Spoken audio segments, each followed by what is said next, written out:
Wherever there's an episodic series, you can bet two men will talk to you. AJ Talon and Owen Finch give their thoughts on Owen and AJ Talks.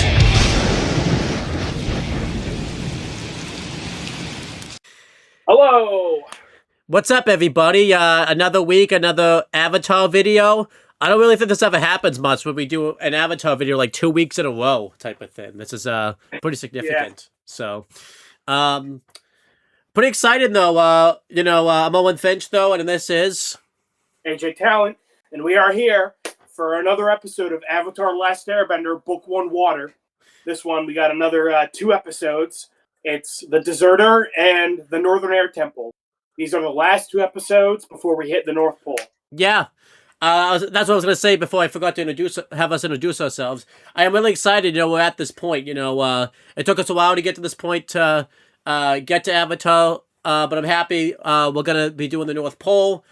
I will say that is one disappointing thing, you don't really get indication. I guess the next episode, because it's in the snow, but you don't really get any indication, the next episodes after this is all in the North Pole. Because the thing I remember about season 2, when they were getting to Boston Say, they kind of made that a big deal, they were going to Boston Say, they were going to be there soon. I kind of wish they would have, said something about it, oh, by the way, we're almost to the North Pole, guys, and all that type of stuff, because, the whole... Yeah, I was going to bring that up, at the beginning of next episode, but I guess I'll just say it now. That's actually something I praise at the beginning of Book 1, is if you notice, you'll see some snow on the ground in the early episodes, but, as the episodes go on, you see, less and less snow, indicating that they're getting closer to, the equator. But, yeah, fucking, in this episode, it looks fucking nice and warm. It looks like it's fucking summertime. And then, and then we get to the Northern Air Temple, and it's all of a sudden it's snowy again. It's fucking really, you would not be able to tell these episodes are right after each other. No. I think I even told you, too. I always thought the Deserter was the episode before they get to the North Pole, just because of how kind of important that is and everything like that.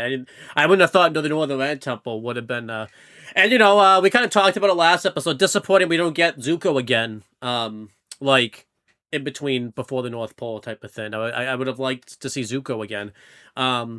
Yeah. Although, don't get me wrong, I am glad as we're going to talk about, Zhao is in this episode.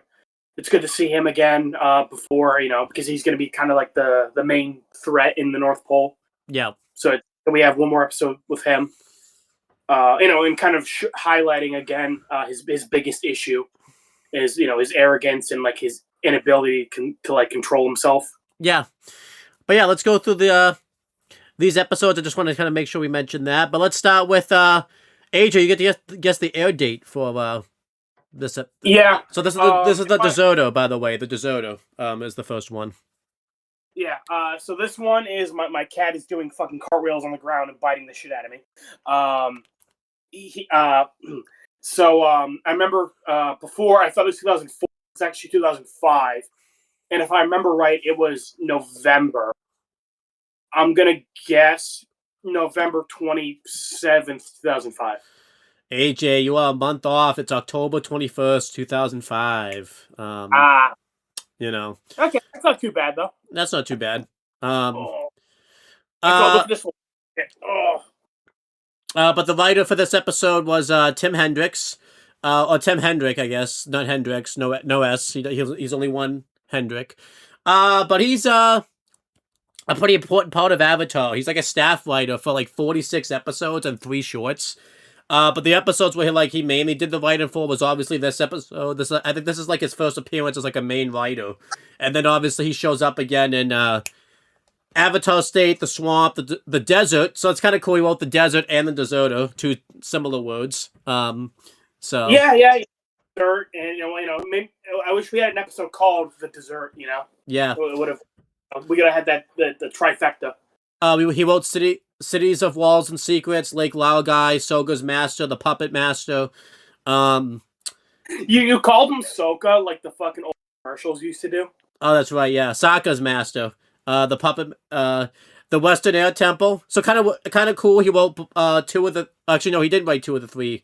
And then it's funny. He wrote the Upper Island Players, which is pretty cool. So that's cool. Yeah, that's fun. And he's also on episodes. That's good. But yeah, he's a staff writer, so I assume like he does consultant for the other episodes I didn't mention. But like he's not the main writer. He's also a staff writer, and he's written some main episodes in The Legend of Korra. He's done some stuff for the Republic City Hustle. He's credited as doing some stuff there. He's written some of the Avatar and The Last Airbender. That's something. He's written some of the comics. He's just all over Avatar and everything like that type of thing. So, always nice to have someone who's familiar with the show. This episode was directed by Lauren McMullen. And I'm pretty sure this was like, no, that's the next episode. I'm sorry.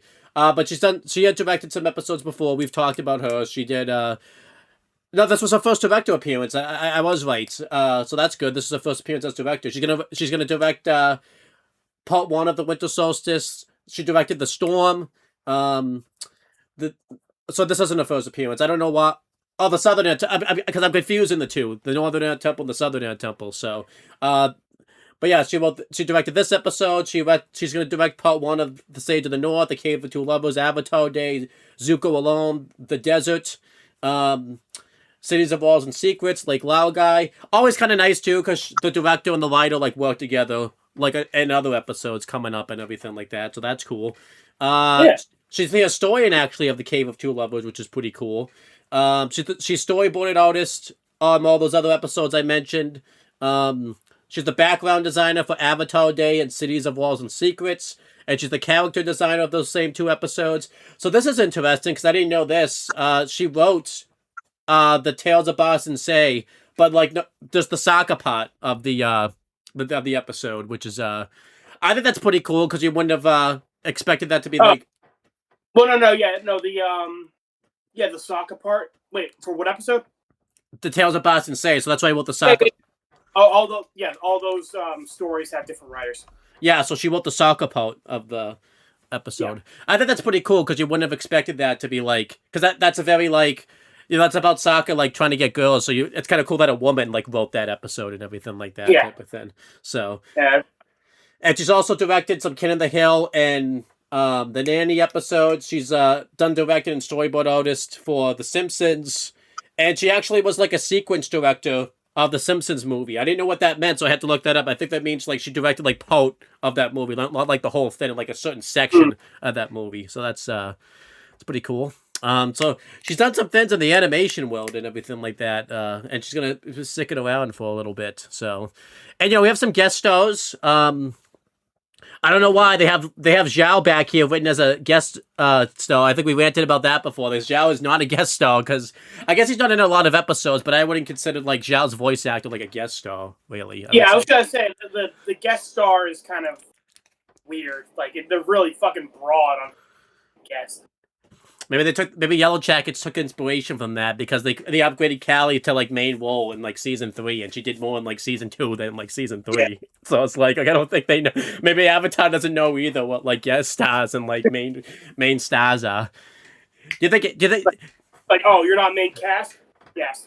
Do you think Aang guest star? Do you think Aang's voice actor was a guest star this episode? You think that? Yeah, Aang's a guest star because he didn't appear in Zuko mode. They're the only. But then, Quan. I'm gonna butcher these names. Quan Yun was a voice actor for John. John Casher was voice acted Shay, and Avatar Roku was voice acted by James Garrett. So, we've heard Roku a few times now. I mean, literally every episode when he says Avatar. Yeah, so but yeah, so he is super not a guest star because we hear his voice every episode. I guess because he's doing it as Roku this time. Maybe when he did the previously on Avatar stuff, he did that all in one sit in. So like they just reuse that like a few times, everything like that. So well, I mean, yeah, I'm assuming they just use the same previously. I'm assuming they don't make him how many episodes for an Avatar? Like something. Yeah. I'm assuming they don't say previously on Avatar 60 times. We'll see.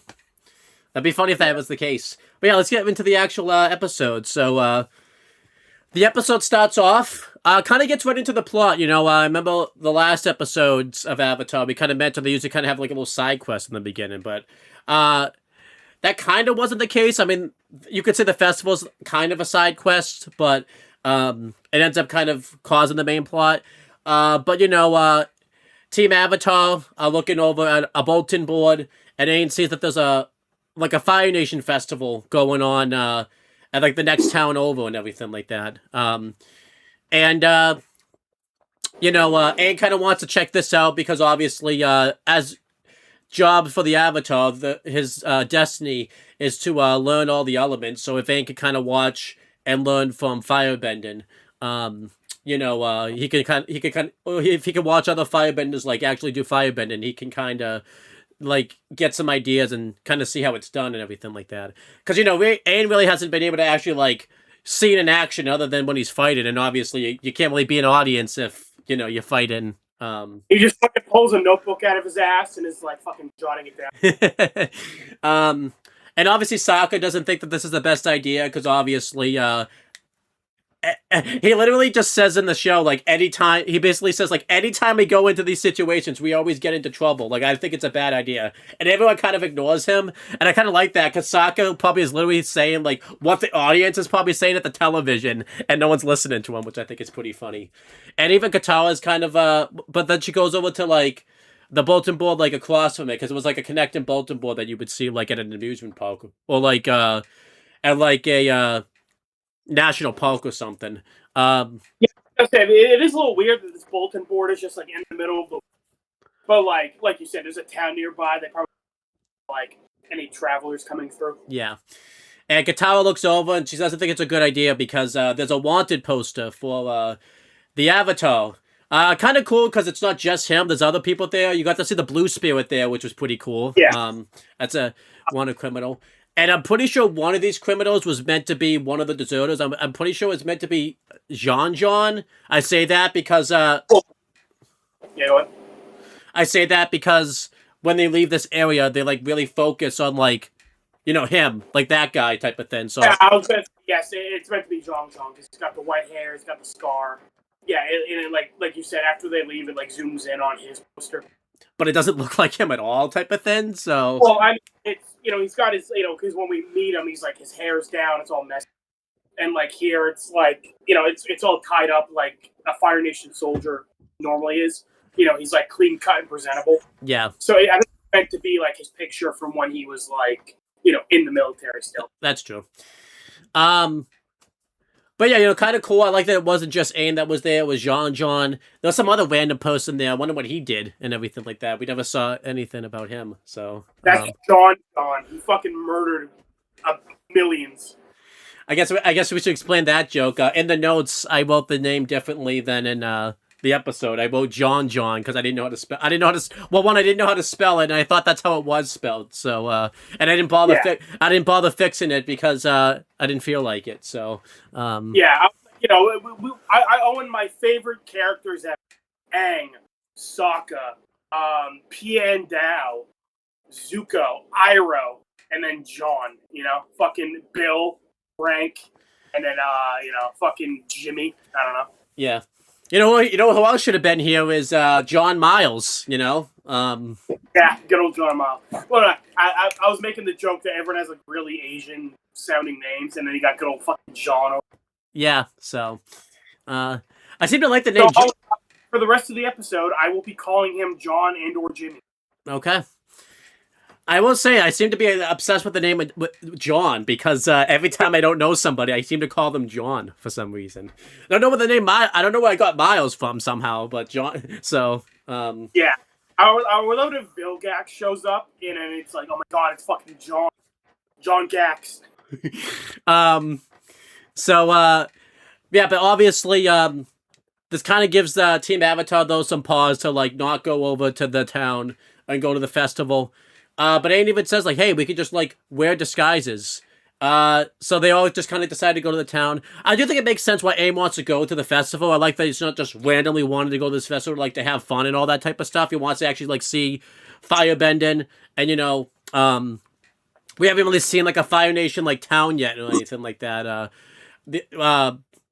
The only time we really have is, I guess, in Zuko's flashback, but even then we didn't really get to see like the town and the environment. Well, we've seen Earth Kingdom's town occupied by Fire Nation military. I mean, this is like kinda. Well, it's a little different. I was gonna say, yeah, it was like Earth Kingdom villages oppressed by the Fire Nation, whereas this is, like you said, it seems to be like Fire Nation citizens only. Yeah. Sako even says, I have a bad feeling about this. I thought this was pretty solid. Doing all this, I forgot to mention, like, you saw Momo kind of hating around, and you saw that he was being followed by somebody, and we see that they're being followed by, like, a mysterious figure and everything like that. I never caught this when I watched... Miles. I would love it. And John, we always make this joke, John Miles wouldn't change his look, based on the posters they drew. Like, he would keep the same look, and they wonder, like, how the hell... Knowing he is a wanted criminal, he would introduce himself to people as John. Yeah, as John Miles, too, not what his actual name is and everything like that. Yeah. Wasn't it like Jonah or something? I completely messed it up. I forget what it was, but... I'm not looking up because I don't give a fuck about it. I'm calling him John. But yes, he introduced himself as, like, his actual name instead of picking a random fucking name because he's a goddamn moron. Hey, it can't be that much of a maybe. What does that say about me? I still fucked his name up. If he actually called himself John Miles, that would have been an improvement. Yeah. What does it say? Google him. What does it say about me though? I couldn't remember his name when, like, even though he introduced him that. Maybe that's why he just calls himself by his name. Knows whenever he says his name, people hear it as John Miles. Yep. Yeah, overall, I thought all of this was really solid. I liked Ain's motivations to want to go to this town. I like Sokka trying to talk everyone out of it. I like that we see them being followed by a mysterious figure. I never noticed this, like, watching the episode. Like, they actually like show that they were being followed by the person. I always thought, like, he just randomly showed up. So I always kind of like that they showed him being followed. That way, he's not just randomly there. So overall, I enjoy that. I like that you don't really know what this mysterious figure wants. You kind of think it's like a villain, because obviously usually when someone follows Team Avatar for the most part, they end up being a villain. So we think it's like Zhao, again, creeping in the bushes, like staring at children. He should be on the criminal posters up there and everything like that. I don't know why he's not up there. So yeah, fucking serial child boxer. Now, to be fair, would Zhao qualify in this case? I know Katara and Sokka, like, probably qualify for the age, but technically, I think I've asked you this before, but does Aang qualify because he's older than Zhao, and that's who he's actually, like, following and everything like that? Yeah, Aang qualifies. It's like, that's Zhao's justification. It's like, actually, he's like 12, so it's okay. Everybody else is like, dude, like, come on, man. He's clearly, come on. You're fucking what's the phrase for it? You're fucking grasping at straws here. Yeah. But what did you think of this opening here? I thought it was pretty solid. Yeah, it's fine. Like you said, normally, this is kind of like a little side quest, but this is it feels more reasonable, to like kind of get the plot rolling of, like you said, this isn't just like them being like, oh fuck it, let's go see a festival. It is like, oh hey, we kind of want to get Aang wants to get a close look at, like, firebending, not in the middle of a firefight, and kind of like be able to maybe pick up on some things. Since, as they say, like, it is going to be extremely hard to actually get a firebending teacher, considering the whole Fire Nation wants to kill Aang. So this is kind of like one of their only hopes of, like, getting Aang to pick up some firebending. Yep. So they go. I also like normally the Avatar is supposed to do it like one at a time. Like water, then earth, then fire. Yeah. I always like the idea of, like, Aang trying to, because he's got less than a year of kind of like, all right, let me try to, like, juggle all three. Try to kind of get as much done as I can. Because again, I really wish you keep this enthusiasm when we get to the North Pole. Yeah, because Avatar Roku basically kind of told him that, like, good fucking luck learning all the elements in a year. Like, I'm just gonna tell you about it. I'm not gonna actually do anything to help you, like, make it easier for you. I'm just gonna if anything, I'm gonna make it harder for you to learn all 4 elements and everything like that. Yeah, literally. It's like, hey, I would love it if Roku has the choice to kill Sozin, but he's like, let me fuck over the next guy, you know, and let's just, and this is the next Avatar's problem. It's like the end of a shift type of thing. No, it's not. I don't know if you. Yeah, it's like I was supposed to clock out 5 minutes ago, so I'm like, I don't. You didn't watch Ned's Classified, so I don't think you get this joke. The whole joke is that like the daytime janitor at the school was like, you know, lazy and everything like that. So they do a running joke every time where he's supposed to like clean something up, and he's just like, I'm gonna let the night guy get that. That's what Oku is. I'm gonna let the like he there's all these problems he has to solve, and then Woku's just like, I'm gonna let the next Avatar get that. It's like, oh no, it's like the like double it, pass it, and give it to the next guy kind of thing. Yeah, but they get to the town. Again, I like this. I like, you know, it's kind of a darker setting, but it's not like a completely darker setting, you know, because obviously, like, some of these Fire Nation, like, people that are here obviously are, like, real people, so they're not acting very villainous or everything like that. They're just acting like normal, everyday people. But, yeah, in Team Avatar's perspective, it's, like, scary for them, because obviously they're walking into enemy territory and everything like that. Yeah, I was going to say, like we said, every other town we've been to has been, like, Earth Kingdom occupied by Fire Nation military. It's cool that this is like the first time we're seeing just like your average like Fire Nation people, because that's going to be a pretty big thing in Book 3. Is seeing that like not every Fire Nation person is like evil. There's just like plenty of regular people. Yeah. I forgot to mention there was a little thing where like they went to wear disguises, and they did a funny joke there where Katara and Sokka were just able to put their hoods up, but Aang, because he doesn't really have like a hood, was just putting like a shirt over his head. And obviously he told like Appa and Momo to like stay hidden, and Momo hid into a bush, and Appa tried to do the same thing, but obviously Appa can't really stay like hidden. And then I think they showed another scene there like where the mystery figure was like following them like again and everything like that. So Aang is just kind of like, how the hell? Because that's why I say this. They were kind of thinking they could just wear hoods and like keep themselves hidden, but at the Fire Nation town, everyone's wearing like a festival mask and everything like that type of thing. So obviously they're worried about this because if they don't have masks, they're gonna stick out like a sore thumb and everything like that. So they're like, well, where the hell are we gonna get masks? I mean, good thing. 2 seconds later, right next to him, someone yells out, "Get your Fire Nation mask here!" I don't think they asked for money for that because they didn't pay for them. I guess this guy was just handing out free masks. Also, because Fire Nation has different currency. Imagine they pull up like the Water Tribe money, and they're like, "Wait a minute." Yeah. Yeah, they wear the mask. There was a cool, like, nod, if you know type of thing. Because originally, like, Sokka and Aang had different masks on. Like, one was really smiley, one was angry. But I think what was cool about this was, like, the mask was, like, very, like, Blue Spirit inspired. Like, the same color and everything like that. So I thought that was kind of cool and everything like that. Blue? Yeah. No, well, I also like the joke that, like, Aang put on, like, the red frowning one, and Sokka put on, like, the blue happy one, like, smiling. Yeah. Guitar. And they didn't even, like, have anyone say anything, but it was a funny, like, non-verbal joke. Katara just, like, looked at them and then, like, made them swap. Yeah. You know, because obviously, like, Sokka's frowning and Aang is, like, smiling. Well, I say Blue Spirit inspired, because not just blue, but, like, it was, like, the same design as, like, the Blue Spirit mask and all that type of stuff. Yeah, very similar, yeah. Yeah. And, you know, they kind of start to welcome on the festival. Somebody's selling, like, it's not firecrackers, but it's some type of thing that's, like... Huh? Fireflakes. Fireflakes. What?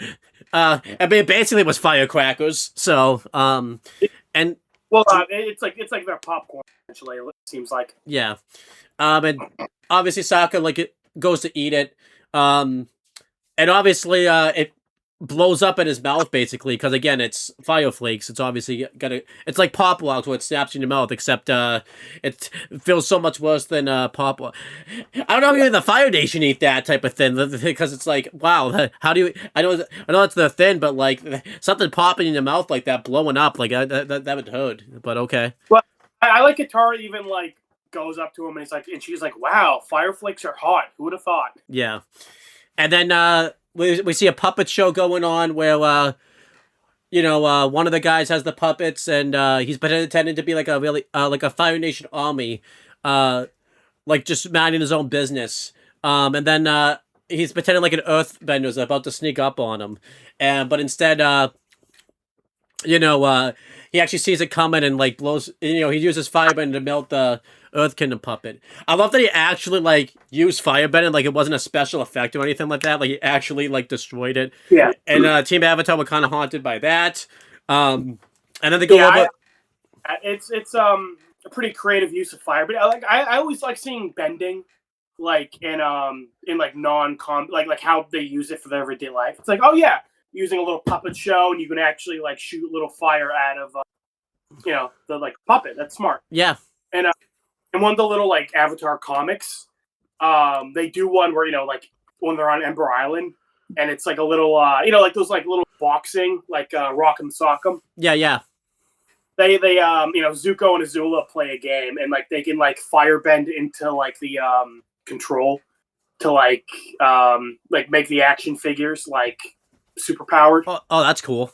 I'm like, oh, that's a fun little like making use of bending, or and Legend of Korra, they generate electricity by having firebenders shoot lightning to like generate the power plants. Yep, that makes sense. But yeah, so then they go over to a circus performer, and he's using Firebender in the juggle, which is really cool. That he's going over for his next trick, and his next trick is he needs a volunteer from the audience. Aang originally wants to like volunteer because obviously he's like really interested, but Sokka's kind of trying to warn him like, look, let's not attract any attention to ourselves. And no sooner after the Sokka say that, I like that the joke, you think Sokka's going to be the one that gets picked because he's the one that says it, but it's actually Katara that gets picked, and Katara like wasn't talking or saying anything. And she had like the most unrecognizable like mask out of all of them. Like Sokka and Aang's mask like stood out, but Katara was the one that got picked. Yeah. Obviously, a woman was supposed to get picked for this because she was supposed to be like the princess. It would have been funny if Katara wasn't, because you wouldn't know. There was no way this guy could have known Katara was a woman based on what she was like really wearing or all that type of stuff. Yeah, like trench coat was covering it, and and like mask. Yeah, it was actually tell. Yeah. Yeah. So Katara gets picked, and she's supposed to pretend to be like a princess, like she's trapped, and he makes a fire-breathing dragon out of fire. This was really cool, and he's using the fire, and he's like controlling it with the fire and everything like that. And obviously, it's like, oh my gosh, I'm losing control. And obviously, Aang's getting like super worried and everything like that. Like, we gotta help her. Obviously, when you watch this, Aang's obviously like overreacting. I assume when this guy was gonna like do something like put the fire out and like tame the dragon and everything like that. But yeah, it's like it's just for a show. Like you said, he's like shaping the fire to look like a dragon, and he's like, oh no, it's a terrible dragon. Like I can't control it. Yeah. Like he's like playing it up. Like I don't think Katara was in any real, but like Aang, of course, like because like he's like making the dragon go to Katara, and like you said, he was probably gonna like dispel the fire before it hit her, but Aang was like getting anxious essentially. Yeah. What do you think Aang would have done if Sokka was up there? I'd be like, oh, he's got this. He can figure it out. Yeah. That guy doesn't dispel the fire. Sokka gets a matching for Zuko. And obviously, like when the fire is about to get close to Katara, and Katara kind of starts getting a little worried a little bit herself. Aang goes up, and he makes like a little mini tornado to and the fire breathing dragon goes inside of it. This was really cool. He makes like a little decoration, and I like the guy's reaction. Because obviously, again, this is just some regular guy. He's like, "Hey, wait, are you trying to upstage me, kid?" Like, I actually like he had like a normal response and everything like that. And he didn't even realize what happened. So it's like, oh shit, he didn't realize Aang airbended. Like it took him a second. Yeah, and obviously everybody boos because the trick didn't go the way it was supposed to, and. Sorry, I just wanted to point out, because I mentioned it last episode, how like the guy in the Great Divide, his voice actor was the Earth Kingdom guard who gave Aang the map. Yeah. And then this guy again, he voices Robin in Teen Titans and stuff. I'm like, oh, he shows up again. I'm like, damn, he has a lot of background people in the show. And obviously everyone's booing, but then one of the crowd members was like, hey, that's the Avatar. And obviously those Fire Nation shoulders, like there. I don't think they were soldiers. Were they police? I think they were supposed to be policemen and all that type of stuff. Yeah, I think they're like city guard essentially. Like they're military, but they're not like actively fighting soldiers. Like, because like when Zhao shows up, they mention like crime rates. Yeah. So I think it is like they're essentially military police. Um. Also, I like when like everyone like Aang tries to play it off by like he starts like dancing, like he just does a little jig. Yeah. And when the soldiers look over, obviously Team Avatar kind of realized they're in trouble, and the mystery figure who's been following them, we kind of saw him again here, comes over and says like, "Hey, I can get you guys out of here," and he goes over, he throws like a little like smoke bomb at them to kind of like blind everybody so they can't see them, and everyone kind of starts to run over. Aang says, "I'm going to call Appa real quick." He blows the bison whistle. And, you know, they keep trying to escape. But they're not having much luck. They kind of run into another back alleyway. And this mystery figure throws another smoke bomb to kind of blind them. And then eventually they get cornered. They're over by, I think, a fireworks that's just there for some reason. I don't know what it's doing there. I guess but it's there. Then Appa shows up, and again, 2 episodes in a row where Appa kind of was the one to kind of come in and save the day. He comes in and he uses his tail to. Oh, I'm so happy to see you. I mean, I'm glad you'll be here and won't have to worry about you being here. Yeah. Yeah, totally not going to get captured by sandbenders or anything like that. That's totally not going to happen. Crazy. He uses his tail to knock the Fire Nation soldiers away, and they fly off on Appa. And then at the end, the mystery figure takes like his explosive like smoke bomb type of thing, and he throws it at the fireworks and causes fireworks to go off, and everyone is kind of happy about that. Imagine you pay to go to the festival and everything like that. I don't think that usually happens at the festival, so they got like fireworks when they typically wouldn't. So imagine that like cause the rest of the Fire Nation have to up their game and just do that every year now because of this guy and everything like that. God damn it! All right. Oh yeah, we gotta commit. But overall, I like this little sequence here. You know, I just like seeing the Fire Nation town. I like seeing this mystery figure kind of show up and kind of save Team Avatar. You know, because you had seen him earlier, you thought he was gonna be like a villain, like maybe attacking Team Avatar or something. But I like that he actually like ended up kind of being on their side. And then I like the little chase sequence they had going on. So overall, this was all really nice open stuff, and it did a really good job setting up like the plot of the episode and everything like that. And again, I just liked seeing like normal Fire Nation people and everything like that, which was cool. So what'd you think of the festival stuff? I thought it was all good. Yeah, I liked it. It was good.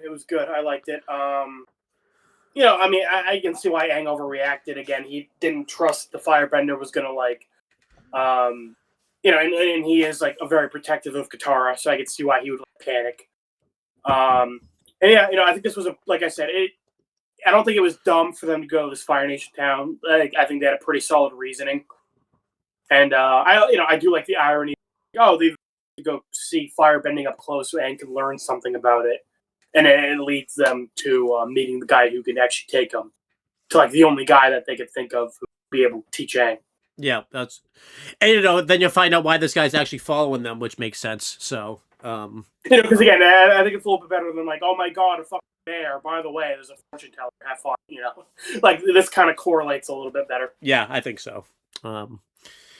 I'll just say it now too, because it's like it's in the same town and everything like that. A little later in the episode, like Zhao showed up and everything like that, and obviously Zhao's upset that these soldiers like let Aang let the Avatar go and everything like that. And I love this. I never caught this in the episode.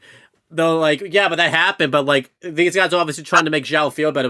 But listen, like the festival went off enough to hits. There was no fights and crime rates were way down. But Zhao doesn't care about any of that. He's just upset that the Avatar got let go. If you think about it too, if he's going after a little kid, does that I know Zhao's not in the town, but because he's there, does that when the crown waves like way up if Zhao's going after this little kid, or does that not count? Yeah, and it's everybody going, all right, guys, step inside, hide your kids, hide your wives. Zhao's coming around. So yeah, Zhao decides like I just love Zhao's like I don't care about any of that. He just wants the Avatar to get captured, so he decides to take the war boats to go after him and everything like that, or the river boats. I don't think they were called war boats. I think it was just. You mentioned that they're like flying downstream or something. So yeah, and I think it makes sense for Zhao to be here because I think we mentioned before, like Zuko kind of lost Aang after Blue Spirit, like he fell behind. So him hiring the June to like catch up to Aang, like him ended up going to the last couple episodes. I'm like that's smart. That's a good way to have Zuko catch up. Yeah, it also makes sense because since Zhao's admiral, because it shows it on the previously on Avatar thing, all reports of like any activity from the Avatar is like supposed to be reported to Zhao, so it makes sense that they. Yeah, that's what I was gonna say. Yeah, Zuko doesn't have that luxury of dates, so like Zuko using June to catch up makes sense. Whereas Zhao, and like you said, any reports of the Avatar go directly to Zhao. So. Yeah. I guess June didn't follow that. I guess June didn't follow that rule. So. Yeah, well, she's like, I don't think she really gives a. She's like, all right, hey, I'll money. Well, I guess she didn't know. Well, I forgot though that. I guess up until that fight, I don't think she knew Aang was even the Avatar. So. Yeah, I don't think she knew. Again, Zuko just said like, oh yeah, we're looking for the bald monk who's with the girl. Yeah. So. But yeah. Now this is you taking over. Yeah. Oh, but I wanted to point out the guard who was talking to Zhao. Because I've been noticing a lot of the background stuff is voiced by James Arnold Taylor, because he's also a famous voice actor. He voices Johnny Test, and he voices Obi-Wan in the Clone Wars. So I love if Zhao's getting pissed at him, he just fucking pulls out his lightsaber. Or he's just lying to Zhao about where the Avatar is. Like, why? Zhao's like, which way did the Avatar? It's like, oh, we flew in that direction over there. Yep. So the opposite way. Yeah. So well, it's not a lie though. It's just from a certain point of view though. It's from it's a certain point of view. Again, he's like, eventually, if you go around the whole planet, it'll look around to the right direction. So it's a certain point of view. Yeah. Like Aang's going north. It's like, well, if you go south long enough, eventually you'll be going. Yeah. Yeah, so Aang and the crew are flying out, and they're like, "Oh, hey, thanks for the help, random guy who's been stalking us." And then he's like, "Oh yeah, no problem. I'm good with explosives. I have a lot of experience." And he like puts his hood down, and they realize he's a former Fire Nation soldier.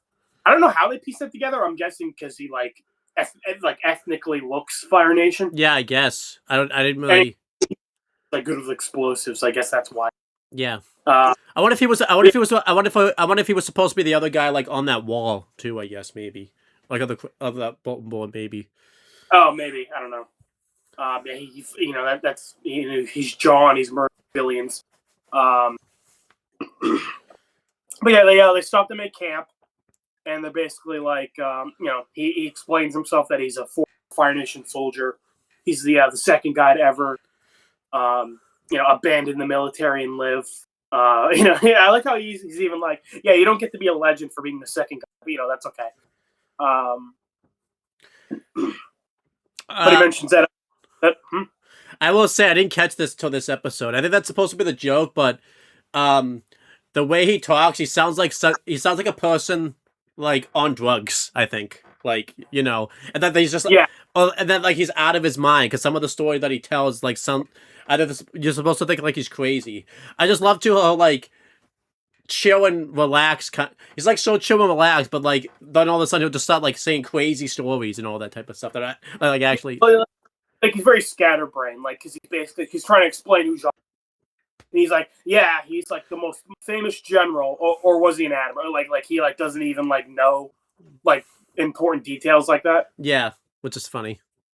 Yeah, and like when he's like, oh, hey, Zhong's a great guy, no, he's awesome, and then like he's like, yeah, like he's worried he might be in trouble with him. Yeah, so he's basically explaining that Zhong, or as I'm going to call him now, good old Jimmy John. Jimmy John over here was a very respected Fire Nation soldier, like high up there in the ranks. And he got like disillusioned. He's like fight the system man. And he ditched the army. And as good old Che over here said, he's the only guy to ever leave the army and live because I'm assuming other people desert, but like, the Fire Nation kills them. Yeah. So it's the only guy to manage to ever like desert and make it out alive. And he saw Aang and the crew coming through the area, so he's like, okay, cool. You got to learn firebending, so I wanted to bring you to him, and like have him teach you. Yeah, I thought that made sense why he was following them. I thought that was good. Yeah, and I also like that like this guy's kind of going off on his own to do it. Like as we're gonna find out, Jimmy John doesn't want to teach Aang firebending, so this guy is kind of like, and we end up finding out like he like told him specifically not to go do. Yeah, so I like that he kind of did this on his own and everything like that. I'm assuming like sightings of Aang. They had a general idea that Aang was in the. Yeah, it kind of reminds me. Don't go seek him out. Like, just let him go. Yeah, I can't really say, but it reminds me of Better Call Saul, where like, there's a certain thing where someone tells where certain characters tell another character like, "Hey, don't go do this, and then he completely went off on his own. And AJ, I mean, this is kind of a spoiler, AJ, but because you can piece together what I'm talking about, but I'm not going to go into detail. Let's just say if he listened, it would have Breaking Bad probably wouldn't have happened a lot different if Better Call Saul. Yeah. Well, that's a thing with Better Call Saul. I think Chuck says it is like Jimmy can't keep his hands out of the cookie jar. Yeah.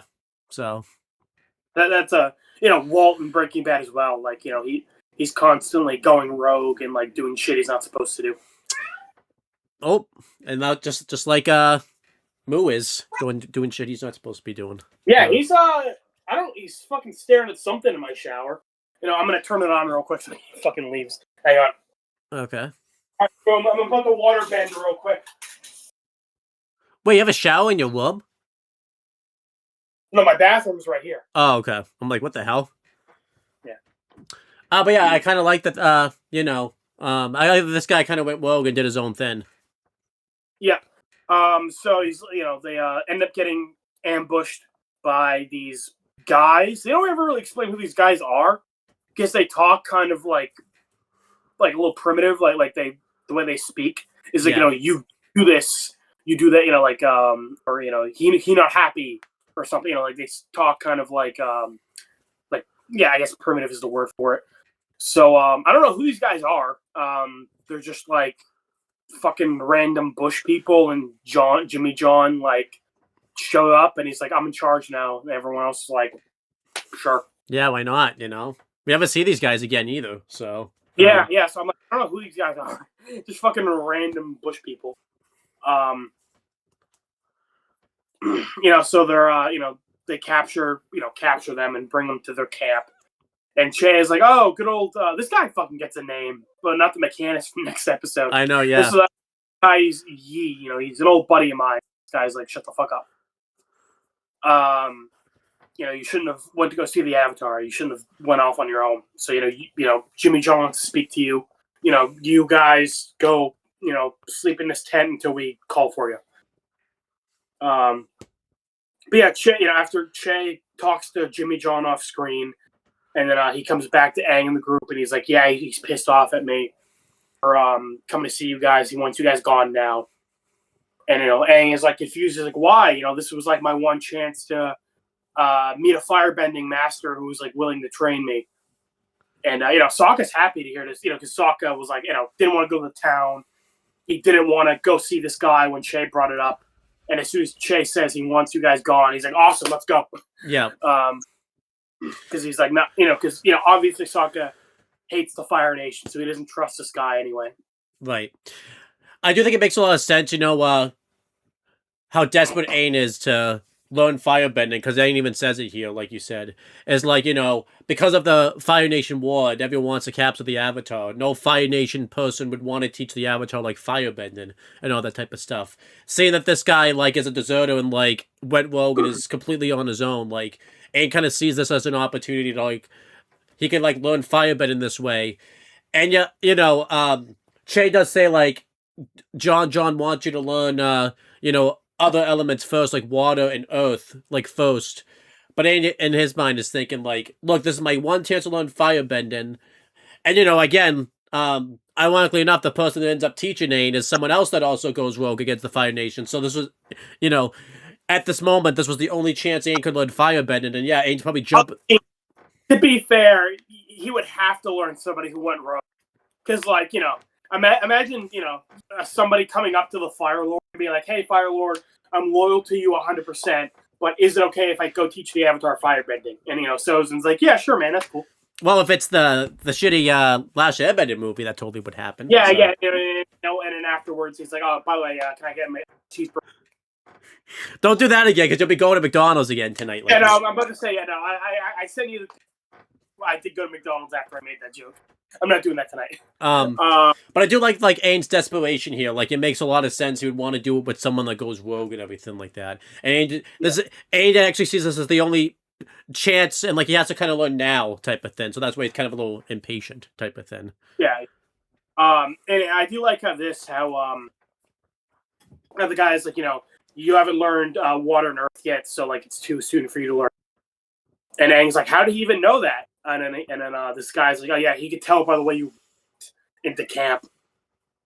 And you know, I would love it if, you know, yeah, John goes, he walks like a bitch. He hasn't learned the other elements yet.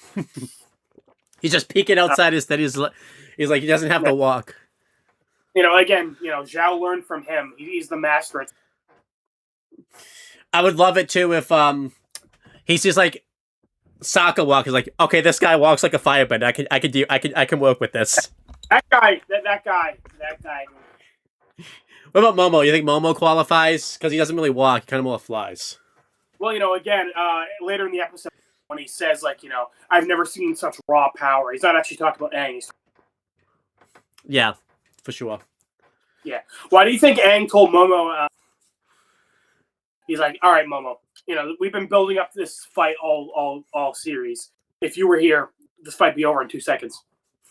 I mean, don't forget, there's that theory out there, actually, that Momo might be Gyatso, so we're making this joke, but we might you know. Yeah, I'm amazed Momo can fly with those gigantic Gyatso nuts he inherited. Well, it's a different body, you know. I don't think he has the size nutsack. It's a different... No, it's soul specific. It's Gyatso's nuts travel with him. But yeah, anyway, Aang is like, nah, fuck that shit. He goes down to meet Jimmy John personally.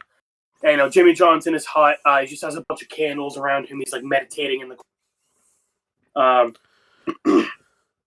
And Jimmy John immediately tells Aang get out, but Aang, you know, persists. He walks in, and he's like, you know, like you're my only chance at getting a firebending master. Like, you need to teach me. And he's like, no, you haven't. And like, it's important. And I do like this is addressed because like they've said like, you know, you're supposed to learn the elements in order. Yeah. Like one after the other. And this kind of addresses like why that's important. Because like, you know, as we're gonna see, like you can learn the elements out of order. Like it's not like Aang physically cannot learn fire until he does water and earth. Like he could do it out of order, but it's just like a really bad idea. Right. I do like that, yeah, that's addressed because you know, it would be, you know, because it's kind of like a level in a video game. I mean that Zelda game, you know, where you can go fight the boss right away, but it's just not wise to go fight the boss right away. Yeah, it's not like a video game where Aang's like, oh, Aang needs level 15 before he learns fire. It's like, no, Aang could do it whenever. It's just like, you know, as he's gonna say, like learning water and earth kind of like, you know, it teaches you certain like skills before you learn fire. Yeah, I think that makes sense. You know, and you know, vice versa, where like if you start with fire, it's good to like learn water and earth first. Not water and earth, sorry. It's good to learn earth, air and water before you do earth. Yeah, you're right. Yeah, sorry. Yeah. Yeah, I think that makes a lot of sense. Although, with Jimmy John here, as we're gonna find out, he's a little racist toward fire. You know, he has some self-hate for fire, where it isn't also just the cycle. It's that like he's basically saying like, you know, water and earth, like, you know, you need to physically move. You know, you need to bend them before they do anything. Fire is alive. Fire will grow and expand and burn without you even doing anything. Like it has that extra level of responsibility to it. I know it's supposed to be serious, but I'm going to make this joke. Do you think he would actually like the last Airbender movie? Because don't they need fire? They don't. That's different in the. Yeah. They can't just generate fire. They need fire to exist. He's like, I like that. Let's add this to the game. Add this to the movie, actually, and all that. Yeah. But yeah, it's like a video game update. Everyone's off. It's like, oh, why'd they make it so you can't generate fire anymore? Jimmy John's the one guy. It's like, yeah, I kind of like the update. Yeah. No, but I like this though. I like his reasoning. I do like that he has that self-hate for fire. You know, because he's the deserter that went rogue. He probably caused a lot of destruction because they never. Yeah, because as I mentioned, he was like high up. So yeah, he probably caused so much suffering with fire. And obviously he trained Zhao, who's like a monster.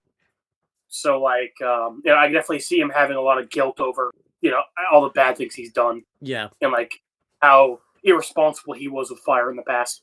So I do like the fact that he's saying this about fire, and it makes a lot of sense because fire does like grow and expand because fire isn't like it at the hands of the one person it can also be bad, but also it can't just be the one person like evilly. Like if someone's like reckless and stupid, I know that ends up happening in this episode with Zhao, but like you would kind of get this like Iowa was kind of telling Zuko about this like episode 1 type of thing where Zuko has to be like patient, not be reckless because fire is just constant and like it just burns everything it touches and everything like that, and you could hurt the ones you love. And Aang kind of ends up doing this in this episode, so I like that John was kind of wanting to warn him about this and everything. So yeah, but and he's basically saying like you're not ready, like you're too weak. His Aang is like pisting over, and he just like gets pissed off, and then he expands all the candles like really high, and then they like snuff out, and like the room goes dark. And all of a sudden, the candles ignite again, and you just see Roku standing there. And he's just like, oh, you're talking shit, bitch?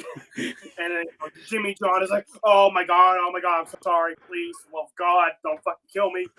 Well, it's not quite like, I do like this where, this is interesting because Roku is kind of wrong here in a weird way.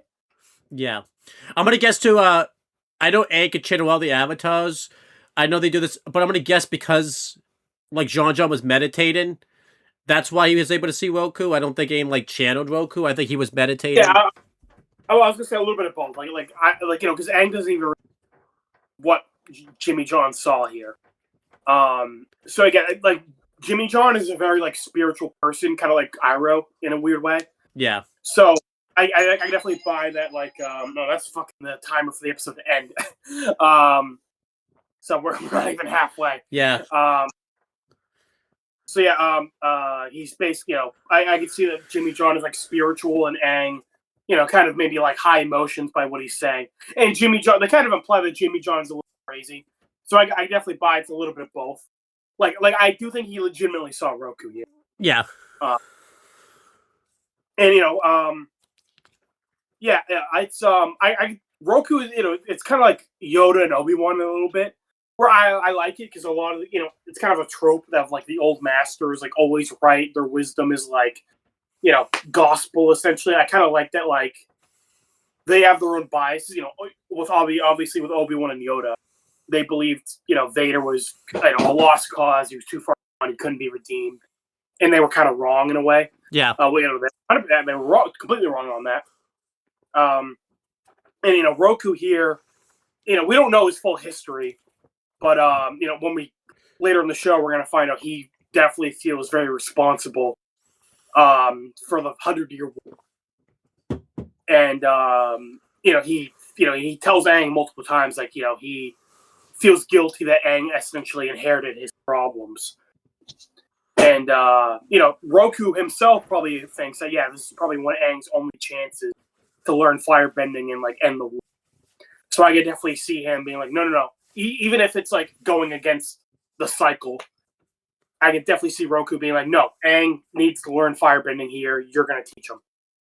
And it sounds so. I love the way he says it too. Of like, I have mastered, the firebending 1,000 times in 1,000 lifetimes, and you will, and I must do it again, and you will teach the Avatar Firebender. Yeah. Because I like the way he says it. He doesn't say like you need to teach Aang. He says you need to teach me, because when he calls Aang weak, Roku says, "Oh, you think I'm weak?" Because he's basically saying like me and Aang are the same person. Like you need to teach Aang, you need to give Aang the same respect you would give me. Yeah, I thought that was good. I thought this whole And it makes sense. Jimmy John would respect Roku because he's like, this. He's the Fire Nation Avatar. He was probably a very big deal. It makes sense. Jimmy John would like idolize him. Yeah. Same way the Fire Sage did. Yeah. Yeah, I really like this. I like this whole scene with John and Aang. It reminded me a lot of Luke Skywalker and not Obi-Wan, Yoda's like little scene where Yoda was refusing to teach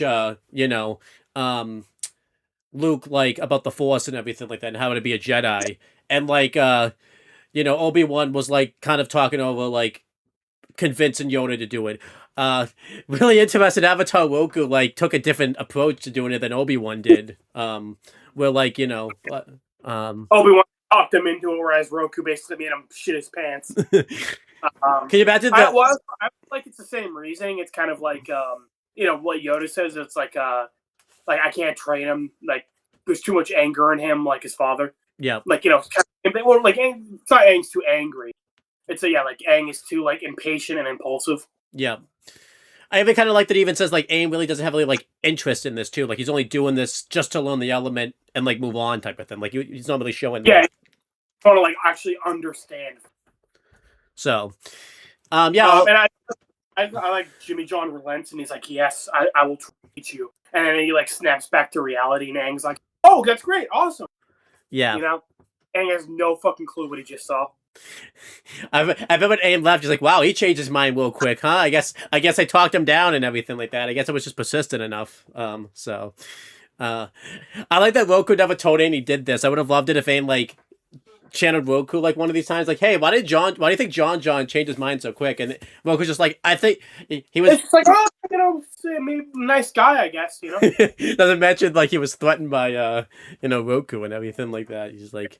I love it. It's like the joke of like Aang turns back and then Roku's like behind him, like, and then like Aang turns around. He's like, I love it. But no, we get the next morning. Katara's kind of messing around with the water, just kind of I think she's not doing the water whip, but she's doing I think one of the other tricks we saw in the waterbend and like Scroll, just kind of. I like that we're seeing her train because 2 episodes from now she's gonna fight Paku, and we see she's improved a lot from the Pirate episode. Yeah, so that's good. So I like that thing that like in her free time she is like practicing. And then Sokka's fishing, and he has a fishing line this time because then the fortune teller episode he didn't have a fishing line, so I guess he found one. So good character. Sokka. He went from not having a fishing line to having a fishing line. Yeah. 10 out of 10. Character arc, most development.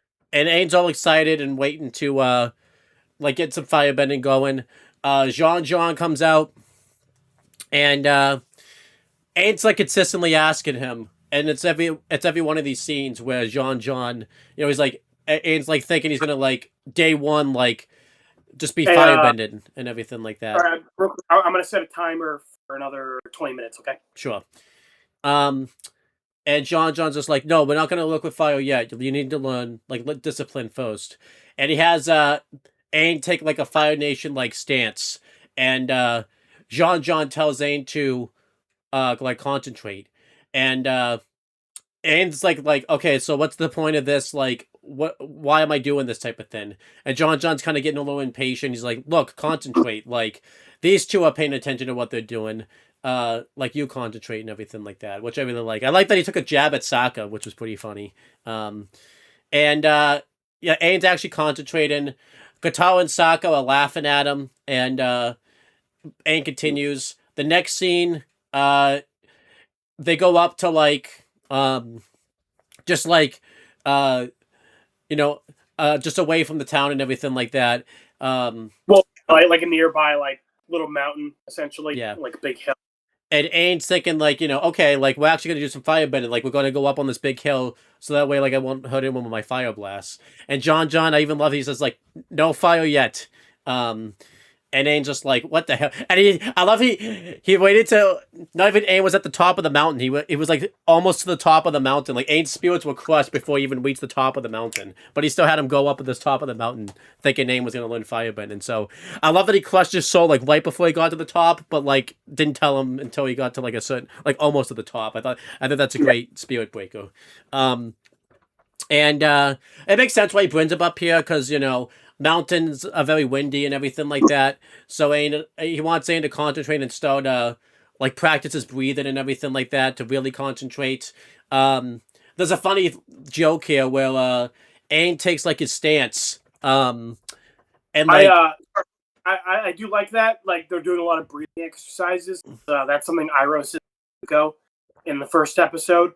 Is that fire doesn't comes from the breath. Come from what? Iroh says fire doesn't come from the muscle; it comes from the breath. Yeah, that makes sense. But I do like Aang takes his Fire Nation stance, and he's not even like looking, and he tells Aang to go wider, and even Aang's one is like, "You're not even," and he can't even get the sentence out of everything like that. He just tells him wider, which was pretty funny. And yeah, Aang, and I like this. I feel like you can kind of see both perspectives of this. Aang's getting impatient because he wants to learn firebending, but he doesn't. He obviously wants to just immediately go in there and like learn fire and everything like that. But you can see Aang's perspective because obviously, you would think learning firebending would be a completely different thing than it is.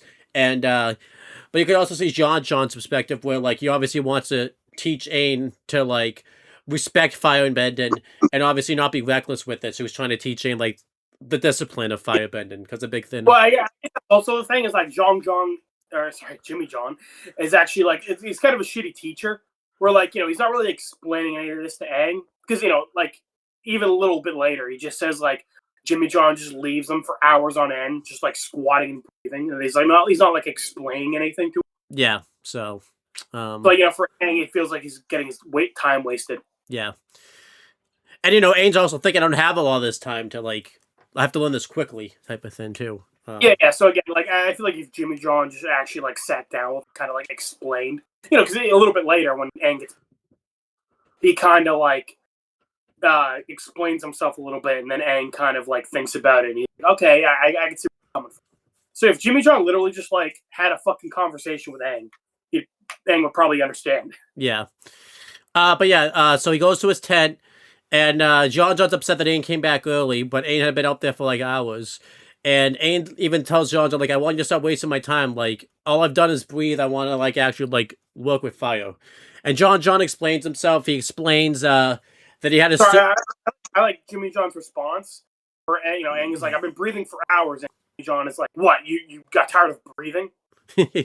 Yeah. That was the response. But yeah, John says that he had a student once who was very reckless towards firebending. And, all he wanted to cause was destruction. He didn't really, like, have the patience to learn firebending. And yeah, it was... Huh? I said that student was Moo. Yep. Hey, Moo's been pretty reckless today, so I can see that. So yeah. And John's kind of trying to explain to Aang, like, if you're too reckless with fire, it can cause destruction for not just yourself, but the people you love. And I kind of like this. He's using the candle to kind of like show that by making the candle wider and everything like that. And obviously you get a scene with Zhao, where it shows him like arriving, going to find the Avatar and everything like that. And he's just destroying everything in his path, like soldiers and everything like that. So you get obviously the vibe that Zhao was supposed to be the student. So I like that the audience, even though it doesn't tell you, like, I know they say it later, but you get they kind of did a lot by showing that scene with Zhao by correlating. Yeah. The audience was able to figure it out before they actually outright said it. Mm-hmm. And then the next day, well, before I talk about this, what do you think of these training sequences? Overall, I think they're pretty good. I can see both Aang and John's perspective. I like that Aang. I think you're supposed to think like Aang's kind of in the wrong because he's not having the discipline. But I like you could actually like see into Aang's perspective. Like, yeah, he's optimistic, he wants to learn, but also it's showing that like John John's a shitty teacher and everything like that because obviously he's not really teaching Aang. So I like that you can kind of see both perspectives. Yeah, no, that's pretty much my thoughts, and I kind of like that this episode shows that like Jimmy John was not the right teacher for Aang. You know, Yeah, like they weren't very compatible as like teacher student. Because I mean that's gonna be a big thing is that like Jimmy John, like essentially hates being a firebender, like he resents it, and he like talks about how shitty it is. But like when we get the Zuko episodes and like the firebending warriors or whatever it was, they kind of get their perspective of like, oh, fire isn't just like destruction and pain, like it's also life and like it can be gentle and beautiful in a way. I mean, obviously we talk about this because I'm going to mention in a second why Aang doesn't want to like do firebending like after this episode. I think the Katara thing probably was like the exclamation point, but John, the only perspective Aang really had is destruction. John's teachings was kept saying like fire's destruction. Aang really didn't get the point of view of what firebending really could be because all he saw is... that thing is like Jimmy John is like too jaded and bitter towards firebending. Where again, he can't give that Aang that perspective of like, hey, fire isn't like all bad. Yeah. So, but the next day, John comes out and sorry. Also, I forgot. In Bitter World, we have Toph is kind of giving Aang a rough time. Katara kind of points her in the direction of like, hey, Aang does well with like positive reinforcement. Kind of like compliment him when he does a good. Shit like that. Yeah. Where, obviously Jimmy John wasn't giving him any of that. Again, like we said, he just basically told him to breathe and then fucked off. I do like that though. You get to see that John wasn't the best teacher because you know, just because someone's a good like firebender or a good and that's just in life, just like someone's a good cook doesn't make them a good like, they can't that doesn't make them a good teacher to teach them how to cook. Doesn't mean they could actually like explain to you how cooking works, Yeah. I'm going to give the wrestling perspective. Some people are great wrestlers, but they can't like be good wrestling trainers and everything like that type of thing too. It's like a different thing. Yeah. So, John comes out and obviously like apologizes. Like he even says like he thought about what John said and he says he's going to try to be more patient. I like this. Aang was actually like being genuine here. And then when John says like we're gonna work with fire now and everything like that, like Aang starts to get excited. But again, like you said, John, just kind of he grabs a leaf and he kind of heats it up enough where like it's starting to melt. And he tells him like concentrate on the fire, like make sure the fire doesn't reach the other sides. And sorry, I just wanted to say I do kind of like that where they kind of met in the middle. Where obviously Aang took what he said and like tried to be more patient, and whereas Jimmy John was like, okay, I will teach you. Yeah. So I do like again they only worked together for like a day or two, so honestly like even though he was I feel like if they had spent more time together, they would have been able to kind of work on the firebending a lot more effectively. Yeah, for sure. Although I still think eventually Zuko ended up being like the better teacher for him. Yeah, definitely. And one of the guys comes over and tells John that like there's been a disturbance. So yeah, this time John really only left because he was like gonna have to probably go deal with like the Zhao. Actually, why did he leave? Because Zhao doesn't show up till later. They said there was a disturbance. Was that related to Zhao? Like I assumed. I'm sure that it was. They got like settings of Zhao. Yeah. So because when he comes back, he's like, "You all need to leave." Yeah, that's true. No, but he comes back again. Like, because again, they spot the men spot Zhao. They tell Jimmy John like, "Hey, come here," and he's like, "Okay, you concentrate on your breathing. I'll be back." That's true. And then when he comes back, he sees that what happened. He's like, "All right, you all need to go." That's true. But anyhow, and then he like, oh yeah, but anyhow, but yeah, so I think he was gonna fuck off anyways, but this one was just more of a coincidence, like because he had to fuck off No, because Well, like he was probably gonna. I don't know. He probably was gonna stick around because he's keeps talking about how fire is dangerous, so he probably was gonna stick around for this. But because he had to go deal with Zhao, or that he had to talk to his men, he left for a little bit. Yeah. Yeah. Because when he gets back, and Sokka blames him. He's like, "Yeah, you're right. It's my." But yeah, so but yeah, Aang starts to get frustrated, and then Katara's kind of trying to talk him down, like, "Hey, look, I'm pretty sure he has a good reason." And then Aang starts concentrating. He actually makes fire, and Aang's actually happy with himself. He's proud he was able to I do like that Aang did kind of correct himself a little bit, where he's frustrated, but then he gets into the proper stance because Jimmy John was saying earlier, hey, squat down low. Aang actually did that on his own, and he breathed properly. Yeah, like so that. even and he is actually taking Jimmy John's lessons. But yeah, he starts to make fire. He's upset. He's impressed with himself that he made fire. Katara's happy about him, but she's like, "Look, be careful so you don't hurt yourself and all that type of stuff." And Aang's being a little reckless with it. I like this. Again, he's being reckless, but not in the Zhao level. Where obviously it's his first time, so he's trying to get used to it and everything like that. But he is kind of messing around with it a little bit. He's like, "Hey, I want to." He's kind of pulling it a little bit. Yeah. He's trying. He's thinking "Hey, I wonder how those jugglers did it." But then eventually, Aang completely starts to lose control, and a big fire blast, shoots all over the place, and it didn't take out everything else for some reason. It just took out one little.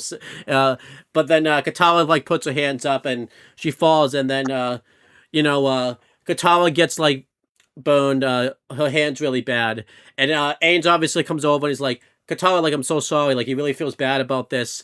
And the Sokka came over, and throughout the whole show, Sokka and Katara had to have this sarcastic relationship and everything like that, where they'll kind of bicker back and forth on occasions, but they will come through with each other.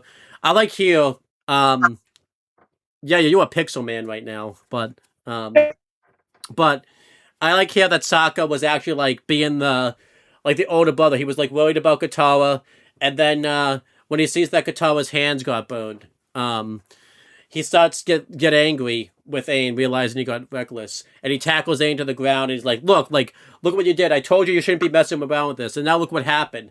You burnt my sister." And that obviously ended up being the ad break, and Aang was upset about this, and John comes back over, and Sokka's just like this. He's kind of blaming John for it, and Katara before this had run off, and I don't know what Sokka went by that point, but then John. I like that she's not. Katara isn't mad at anything, but she's in so much pain. So she just kind of ran off. Yeah, you want to just leave and come back because you're really bad, but pixelated right now. Sure. All right, you'll just let him. But yeah, I do like that Katara wasn't pissed at Aang. Yeah, that's better. Oh, now you can't hear me? Oh. I can't hear you either for some reason. I want to pause the video. Sorry about that, guys. A bunch of technical difficulties on our end because for some reason, after AJ left the call and came back, we couldn't hear each other. So, yeah, we'll just pick it back up where we left off. But Aang burned us. He burned Katara, and he also burned our equipment. Took us a little while to recover. Yeah. So thanks a lot, Aang. Katara healed our my iPad, but it's oh no, actually sticking water in it would probably make it worse. Yeah. But yeah, thanks a lot, Aang. This is what happens when you're reckless with fire. You cause people's electronic equipment to go down. Damn it, Aang. And we'll just announce this now. We announced this was going to be Northern Air Temple, but because this video is already going a little long, we're going to just do Northern Air Temple in another video. So, but yeah, let's continue. So yeah, just to kind of recap, because AG probably didn't hear some of that. So yeah, Aang burnt Katara by mistake. I liked how he was reckless, but again, it was kind of just because he was curious about firebending, and he was kind of a kid, so he was being a little reckless. Sokka came in. I like that he was kind of the older brother there, kind of protecting Katara. upset that like his sister got burned and everything like that. I thought that was very relatable. Then John came back, and this scene kind of reminded me of Star Wars, where I mean, obviously Luke didn't see this personally, but obviously this happened a few times in Star Wars. Actually, I guess the particular time I could say it reminded me of it was obviously when Luke went to do his test, like in that swamp area where he was supposed to like fight Darth Vader, but he wasn't supposed to attack him right away. Where like he looked at disappointment there, like John looks at Aang and disappointment, obviously, because he's upset that Aang like was reckless with fire, didn't like listen to John's advice and everything like that. So I really like this, all of this scene was really good. Just again, this is what happens with the reckless with fire, Aang. You cause electronic equipment to go down. So thanks a lot. Unbelievable, yeah. But yeah. So Katara ran off. Again, she wasn't really upset with Aang, but she was just in so much pain she had to. And Sokka, like you said, blamed Jimmy John, and Aang's just kind of on the ground, left to himself. He's feeling guilty. But yeah, Katara ran off, and she just like tried to stick her hand, get away from everybody, because everybody was like screaming and yelling. So she like tries to stick her hands in the water, and you see like her hands are burned pretty bad, and she's just in a lot of pain. But then as she's putting her hands in the water, her hands begin to glow blue, and then she sticks them out, and they're pretty much healed, and the pain's gone, and she's like confused. But Jimmy John came up, and he's basically says that like you're a waterbender, and it's not all waterbenders can do it, but some waterbenders have the ability to use water to heal wounds. And he basically says that like he's envious of her. And she's confused of like how like I'm just you're a master. I could never do the things that you do, and I like that because obviously Katara's always wanted to have like a mastery of her abilities, but she's kind of just had to pick it up as she goes. Yeah. So I like that. Like kind of like thinks that like Zhong's in a league of his own. But he's like no, like you don't get it. Like I'm a firebender. All I do is like destroy, and like you have to be so careful with your abilities. But water heals, and it grows, and like and again, like I said, I think that also ties into why Jimmy John isn't a good match for Aang, is because as the Avatar, Aang's supposed to learn. Of course, he's supposed to be careful of fire, because as he says, it's destructive and it grows even without you doing anything with it. But he only sees like the negatives of it. Like he doesn't understand that fire can have its positives as well.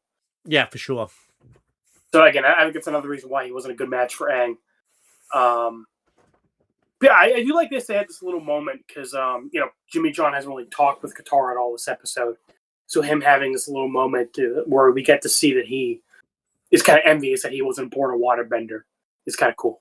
Yeah, I like that. I like to see like someone that has firebending like is envious of everything like that too, because it's also cool because Iroh, as we're going to find out next book, learned lightning redirection by studying waterbenders. Yeah. So Iroh's kind of like essentially a better Zhong, where he kind of was able to, like again, Iroh similarly like Jimmy John was a high-ranking Fire Nation military official, and he kind of realized how fucked up the Fire Nation is. But instead of being like Jimmy John and like being like, oh, it all sucks, we all suck. Iroh was kind of like, I'm going to learn from like the other elements to kind of improve myself. Yeah, which is kind of cool because they're both in the White Lotus together. So yeah, I like that. Yeah, I love it at like the meeting, the White Lotus reunions they have every couple of months when they all get together to have like a cookout. Jimmy John is just in the corner crying about how we all suck, and Iroh, the fucking Giga Chad, is just working out, being like, "Oh, I'm so awesome." Yeah, and like John's just like, trying to stir up trouble, being like, "Look at this guy, all happy," and he's just tries to bring them down, and yeah, and then Boomy and fucking Iroh are just like, "Ugh, how our muscles are." And what is the waterbender master? Because he's in this too. What is he doing? Again, he's also crying in the corner, being like, "Ugh, women." women suck, you know. That's all that's in this, right? There's those 4 guys. There's nobody else. That we know of. Yeah, I mean, well, no, Sokka's master. Again, he's also just working out with Iroh and Bumi, being like, "Oh, we're so awesome." Now, Jean and Paku like miserable together, or are they making each other like more miserable type of thing? Like, yeah, again, they're just in the corner, like huddled up. Again, no. Junk's in the corner, huddled up, and Paku is just like screeching to everybody, like, "Women are terrible. A woman." I love it. Yeah, because we're gonna get to that, but Paku's a little fucking bitch. Who's worse, Jean or Paku? I would say Paku. Well, Paku's like an incel, like he's basically like a fucking incel. So I guess Jimmy John's better. Oh my god, I just love that's going on at the next cookout and everything like that type of thing. Yeah. Yeah, again, those two are bitching in the corners, and then you got the fucking Chads over there just working out, banging women. I know this is way before, but we should make a list of like who else could join the. I think Ben could probably join but Ben from Yellow Jackets could probably join the White Lotus. Yeah, he's in cookout, the White Lotus cookout. Yeah, I agree. Well, do you have to be old to do the White Lotus, or do you think because Ben didn't make it? I mean, we were never told that Ben wasn't a member of the White Lotus, so like. What about Ash? Do you think Ash can be in the White Lotus, or is he too bit? Again, we were never told he wasn't in the White Lotus, That's so true. I think we can assume he is. Yeah, it just never came up. If somebody asked, he would have been like, "Yeah, I'm in the White Lotus." What about Obi-Wan? Do you think? Do you think? It seems like he could keep that a secret. Yeah. Again, he'd just be lying to everybody. He would say he's not in the White Lotus, but he actually is. And we have Yoda like giving like calling out all his lies and everything like that type of thing too. So yeah. Bullshit, you are Obi-Wan. But yeah. Anyway, I like this conversation between Jung and Katara. It's nice. Yeah. And yeah, Jimmy John fucks off again. He tends to do that a lot. Pretty soon he's gonna fuck off for the rest of the show. Until the last episode, where he says like one line. Yeah. Yeah. So again, Zhao and his crew are coming through, and then these men, again, who these people are, I don't know. The Bush people are attacking Zhao's guys, but they're like, nah, we're good. Yeah. You guys, 12-year-olds, we're not fighting you. But then Jimmy John shows up and he just creates a giant firewall to block the boats from continuing down the river.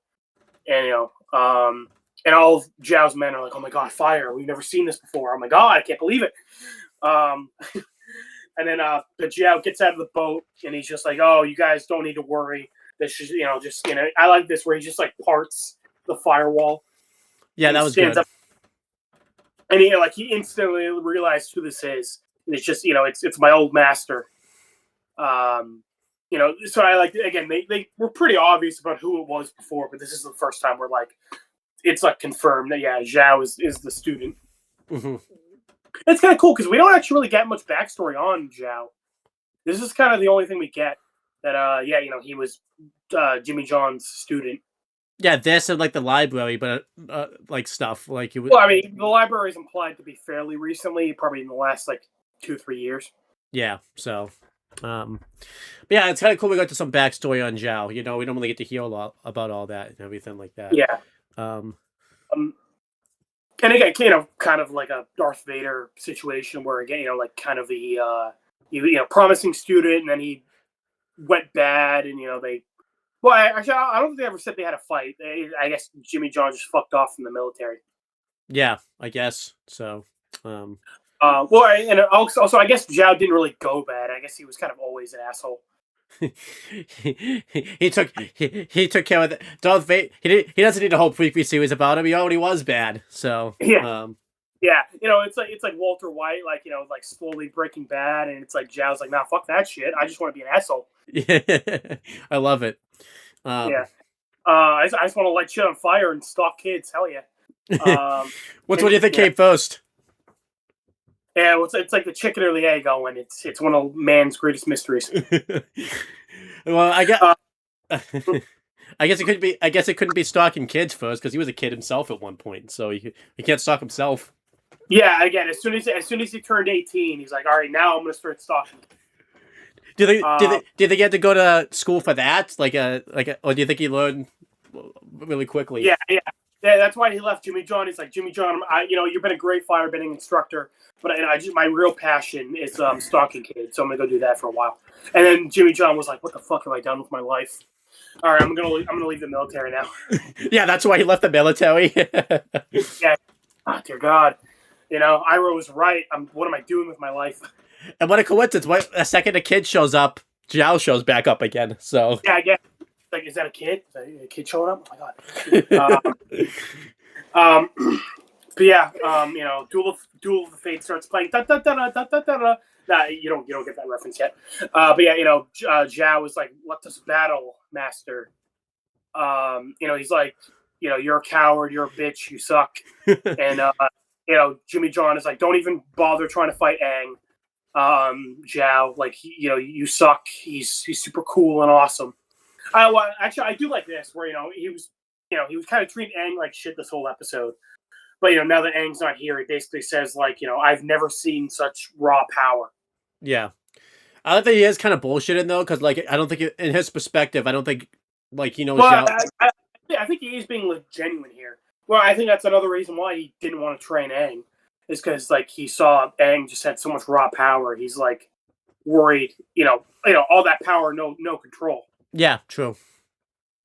I do like Zhao is, because Zhao is like, oh, I can handle a child. Trust me, I beat up children for breakfast, lunch, and dinner. Like, this isn't anything new. And snacks and snacks in between.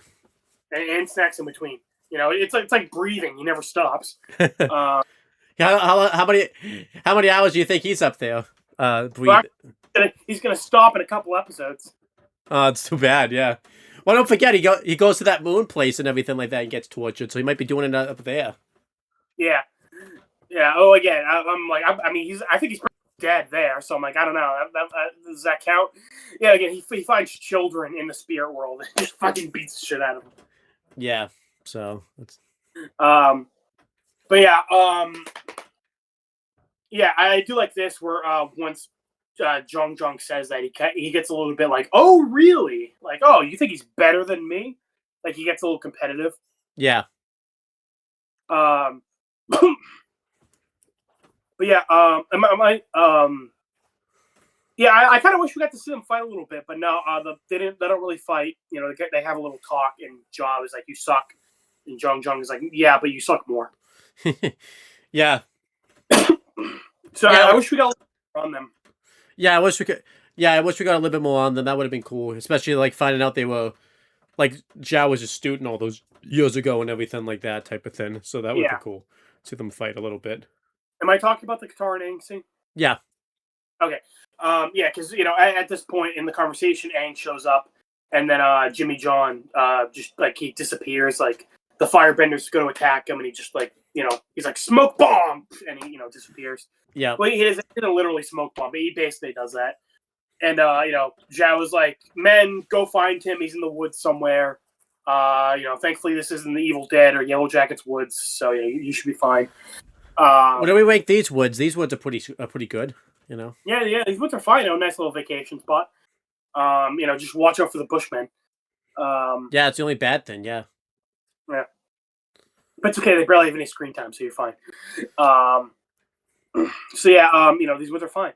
And then Zhao was like, I'm gonna fight the Avatar, and that's where you're gonna take over.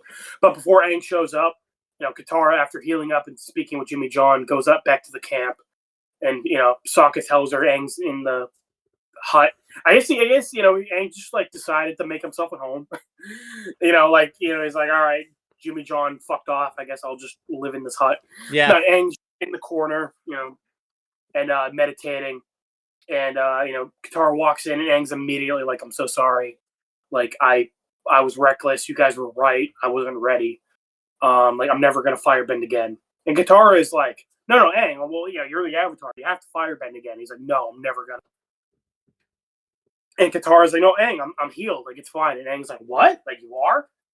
And then at that point, the conversation kind of gets interrupted. And I like that, where basically like Katara wasn't able to convince Aang to like snap him out of the whole "I'm never gonna firebend again." Yeah, so I do like that. Where that didn't like get wrapped up this episode or anything like that. Yeah, that ends up being kind of like an ongoing thing. Is Aang is like, "I'm never gonna firebend again." Again, like we talked about before, I wish they would have like talked about that more. Because like, it's really only brought up like 2 more times, really. Like like in the Guru episode, he's like, "I'm never gonna firebend," and they kind of put that on pause again. And then like when Zuko shows up, he's like, "I don't really want to firebend, but like I guess I have to." Yeah. And then when they meet the Sun Warriors, Aang is kind of like, "Oh, okay, fire isn't just all." Yeah. But I do like that. Sorry, go ahead. I do like that that's not wrapped up on this episode. Like Aang's feelings towards firebending, like really stick with them. It's also a feeling again, like we said, a little bit ago, and a take that totally didn't get interrupted by Aang being reckless of firebending. But this was a good learning experience for him because as we're going to talk about in the fight, Aang did kind of. It's kind of an unfortunate thing of like making a big fuck up does help you learn, Yeah, for sure. But like this experience, even though it was bad, was pretty important overall because it did teach Aang when he eventually does learn firebending, like to respect it and not like go out of control with it. Yeah, be careful. So yeah, Aang shows up and he sees Zhao, and this was after like Jean disappeared and everything, and Jean, I'm fucking off for the next 3 seasons. Bye. Yeah. Hey, that ended up being his whole character arc, That's good for him, that he just fucks off, Yeah. He's like, I'm getting out of the show. I'm just going to do my own thing. He's the reverse Adam. Adam's always around the corner while Jean-Jean's always fucking off. So never around the corner. He's just like, oh, it's like any minute now, Jean-Jean's going to be plot relevant. It's like, no. Well, I love literally, like, the next time he's brought up, is like Katara is like, they're talking about who can teach Aang firebending. They're like, hey, we can go find Jean-Jean. And Aang's like we'll ever run it to him. And Toph is like, who's that? It's like, you know what? Never mind. If it's important, I'll figure it out. And she met him the next episode, I think. Well, No, met him like a couple episodes later. No, She didn't even really meet him. Like, not really. She kind of did, I guess. But yeah, so Aang comes over, and Zhao's just like, the Avatar, he's finally mine. And he says, let's see what my old masters taught you. And Aang's obviously shocked to hear that, Zhao used to be like his student and everything like that. And Zhao even says, until I got bored. So I kind of like this, Aang the whole episode, has been kind of wanting to like move on and everything like that. Well, Zhao kind of was like at the Aang in that role type of thing. And you could kind of see what that led to. Yeah, he was getting frustrated that he wasn't like learning like the cool stuff essentially. And he got impatient. And yeah, Zhao starts blasting away at Aang and Firebend, and Aang is ducking and dodging. He does this really cool trick where he really ducks it and he makes like a little mini like air scooter like with his fingertip and everything like that, which was pretty cool. And like doing all this, he sees that Zhao's like causing a bunch of destruction, like he's kind of started to light the like a bush on fire and everything like that. This kind of gives Aang the idea like, no self-control, and he like looks over at his ships, and Aang continues to duck and dodge, and doing all of this, he's kind of getting Zhao more frustrated by just taunting him and everything like that. Mentioning like, "Wow, they'll make anyone an admiral these days," and kind of interesting. He mentioned the Zuko line, like he's like, "Oh, I don't know why. I thought you'd be better than Zuko." I guess I know because they had the Blue Spirit episode, but like kind of showing that Aang kind of knew they had like a little rivalry going on and everything like that. Well, actually, I was gonna say I don't think Aang knew that. Actually, I think he was just saying that to like taunt him, and then like because then like the next fire shot actually kind of caught Aang off guard. He's like, "Oh, I thought you'd be better than Zuko," and then like a really big one happens, and Aang's like, "Oh fuck." Like I think Aang like struck a nerve without even realizing it. Yeah. But yeah, Aang's continued to duck and dodge. And meanwhile, Zhao's just absolutely destroying the warships and everything like that. And eventually, also to be fair, they aren't really warships. They're kind of just like little river boats. Like they're pretty small. Yeah. And eventually, he causes complete destruction, and Aang just says, "You've lost this battle." And obviously, Zhao's confused by this because he's just like, "What do you mean I've lost? You haven't blown a single blow." And Aang shows "Yes, but you have." And Zhao looks at the destruction he's caused, and he kind of realizes that basically Aang goaded him into being reckless and destroying his riverboats and everything like that. I like this because Aang doesn't. Basically, Aang doesn't need to win; he could just leave, and Zhao doesn't really have a way of fighting. Yeah. And I like this. Aang never beats Zhao. Aang just kind of outsmarts Zhao in these fights. And this is cool. I don't think we had really an Aang Zhao fight, really, right? I think this was the first one. No, because again, they just captured him in Blue Spirit, and Zhao was kind of just he didn't really fight Aang. And they don't even really fight at the North Pole either. This is the only time they actually fight. Yeah.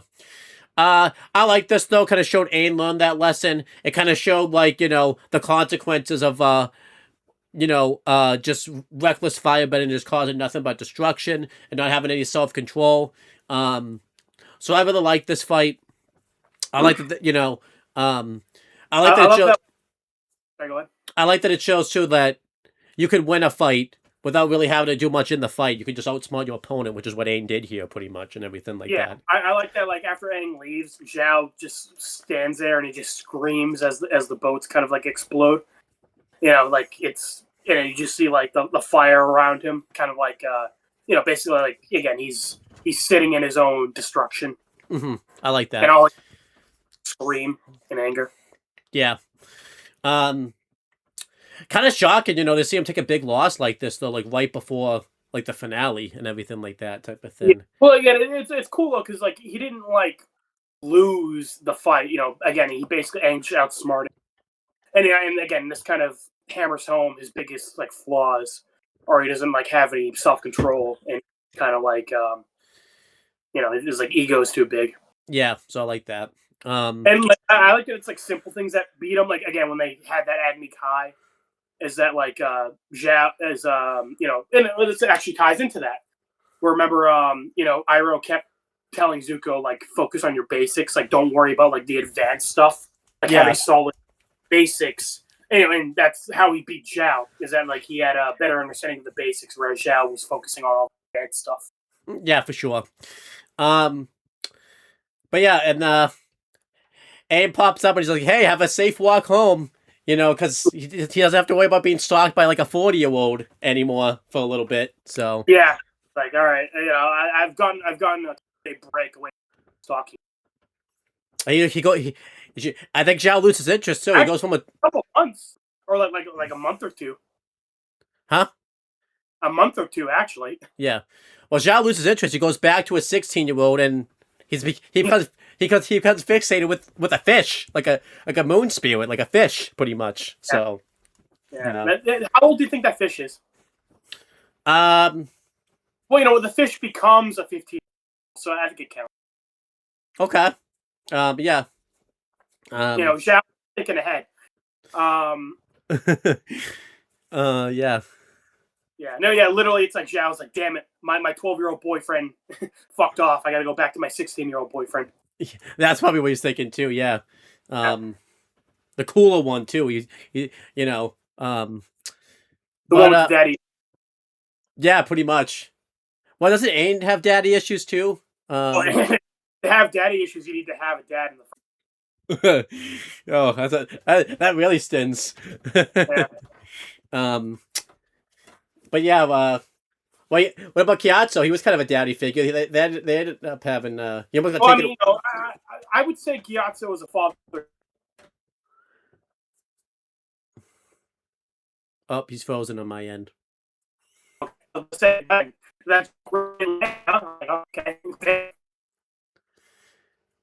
You're breaking up, Will. You can't hear me at all? Well, you're breaking up. I think you're starting to come back. I don't want to have you leave again because that fucked up Ethan up last time. I was about to say, I made a joke and he sat there. And I was like, damn, okay. I didn't realize that was not funny. No, I couldn't hear the joke. What was the joke? I think I said, Gyatso doesn't count because Gyatso is a father to us all. Oh, okay. Yes, he is. Yeah. I guess apparently Discord doesn't agree because he wouldn't even let you get that joke out. So yeah, Discord was like, nah. But yeah, I do like that this fight was kind of like purposefully anticlimactic. Where again, Aang didn't even throw a fist, or didn't try to attack him at all. Yep. So yeah, then Aang gets on Appa real quick, and then they leave.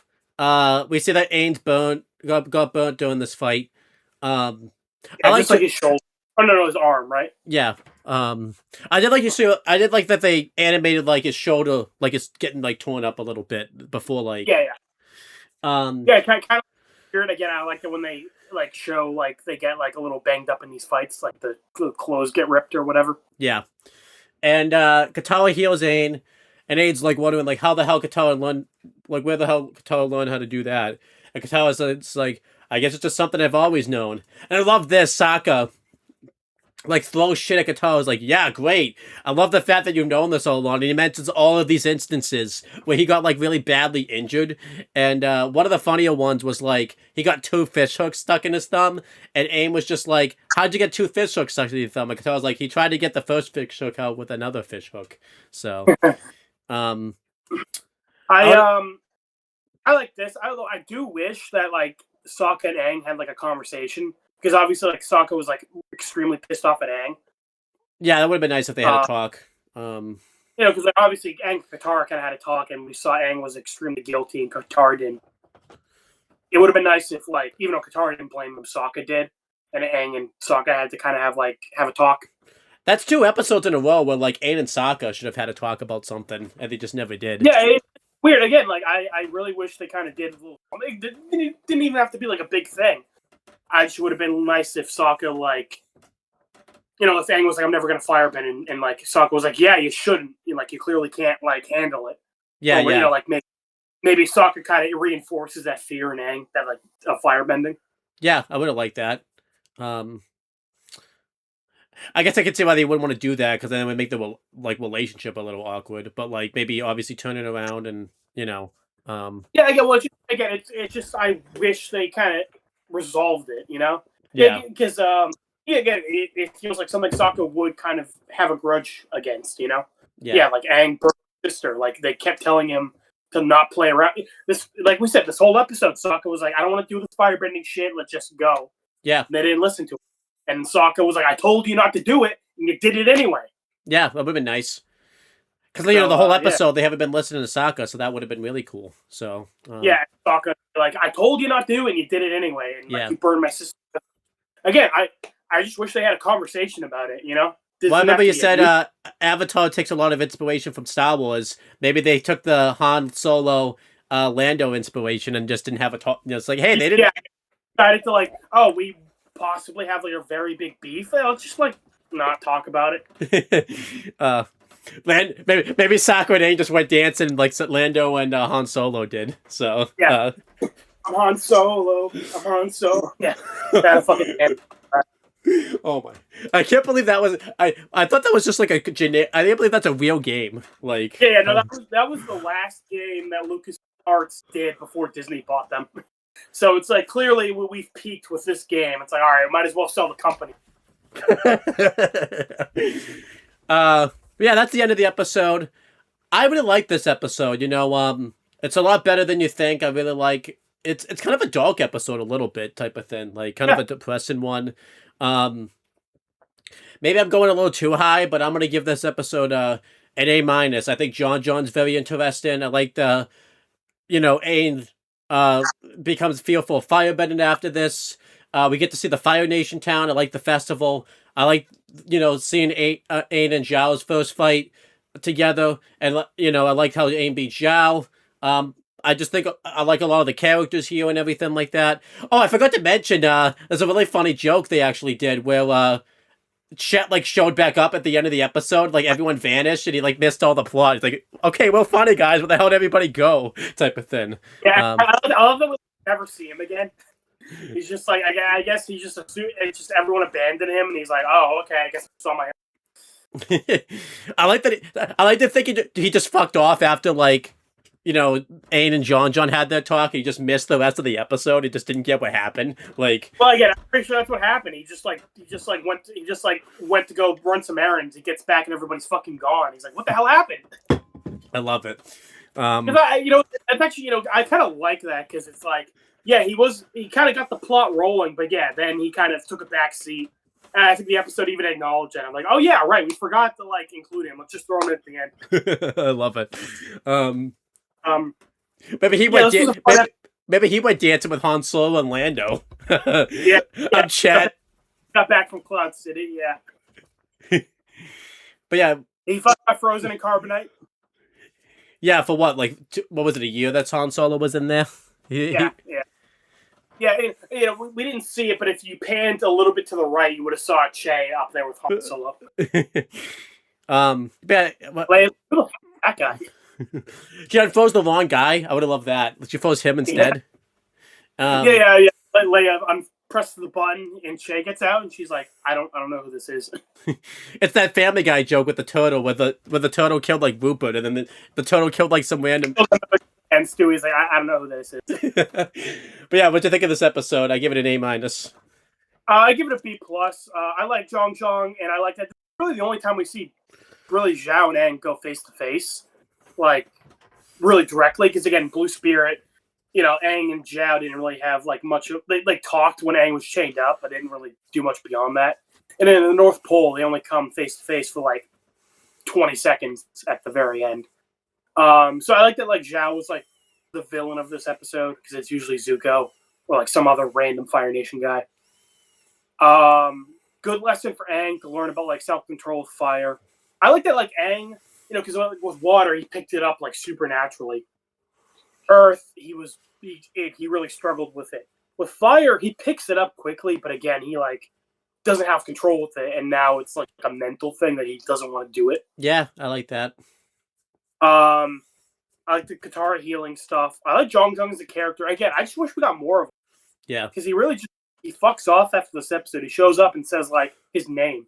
Literally, I think after this, when he shows up at the very end, he says, yeah, I'm Zhong. And that's it. I think that's all he says.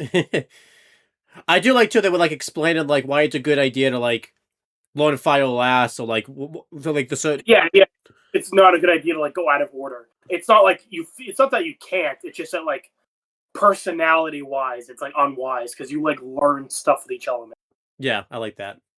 And yeah, I just I wish we got more in Zhao and Zhong because that's really interesting. Yeah, what would have made this episode an A-? Because obviously we have different grades. We should introduce that. What would have made this episode an A- for you? Again, I think more resolution with Sokka and Aang, because again, it's really weird that again, Sokka kept saying don't do this, don't do this. Bad shit happened. His sister got burned, and then he just doesn't say anything about it after that. Yeah, that's true. And then again, I just wish we got a little bit more Zhao and Zhong time because they have one conversation. Yeah, I guess I'll go the opposite. What would have made this episode a B+? Again, I just really like the concept. I love that they're explaining stuff. I like the festival. I love the animation of it. So yeah. They made it great. I guess that's my thing is this episode feels like it should be more important than it ends up being. Yeah, for sure. But yeah, that's the end of this video. Again, I know you guys, I know we lied to you guys and said we were going to do 2 episodes, but technology and did not allow that. We just on Obi-Wan, from a certain point of view. Yeah, maybe it is 2 videos because we had to stop the first video, so it is technically 2 videos. So again, from a certain point of view. Yeah. But that's pretty much it, guys. We have some stuff planned, I guess that's all fucked up now, because now tomorrow, I think it's just the same plan we had now, actually, because not... Yeah. So yeah, basically we'll do Northern Air Temple tomorrow. We'll likely do Ben 10 Lucky Girl during the week. Yeah. I look forward to that, because I realized that we haven't done Ben in almost a year, which is crazy. Yeah, I can't believe that. So. But yeah, we'll be wrapping up Ben 10 Season 1 and Avatar Season 1 soon. And then we'll get to Evil Dead, so look forward to that. Yep, that's pretty much it, guys. We'll talk to you guys later. Bye.